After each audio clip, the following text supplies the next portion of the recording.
কাদের মোল্লা, Shahjahan Sheikh meeting থেকে আমার বাবার নামে গালাগালি দিচ্ছিল। কোনো ইস্যু ছাড়া এই আখের গাইন এবং আইজুল মোল্লা এরা একসঙ্গে প্রায় 25-30 জন ঢুকে যায় ঘরের মধ্যে। ঢুকে গিয়ে এরা বলতে থাকে যে আজকে আমার বাবাকে বলছে যে তোকে আজকে এখান থেকে তুলে নিয়ে যাব, তোকে কেউ বাঁচাতে পারবে না। বাবা বারবার এদেরকে বলে যে তোরা এখান থেকে চলে যা। তার সত্ত্বেও ওইভাবে এরা মানে বাবাকে তাড়া করতে থাকে।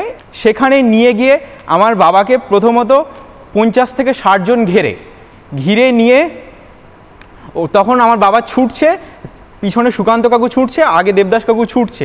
সেখানে এরা 50-60 জন ঘিরেছে।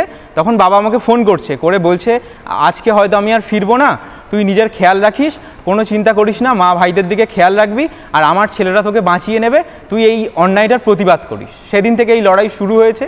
তারপরে আমি বাবাকে ফোন করি, বাবা শুধু বলেছিল যে যদি পারিস একটু আউটপোস্টে ফোন কর, ওরা কেউ ফোন তুলছে না।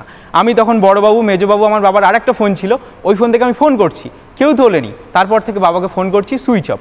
প্রত্যক্ষদর্শীদের দাবি যে ওখানে আমার বাবাকে প্রথমে কুপানো হয়, কোপানোর পরে তখন মাথার মধ্যে পেরেক গুঁজে দেওয়া হয়, এবং যখন দেখছে মারা যায়নি তখন জলের মধ্যে চুবিয়ে শেষমেশ বাঁ চোখে আমার বাবার গুলি করে ইলিয়াস মোল্লা আর কাদের মোল্লা।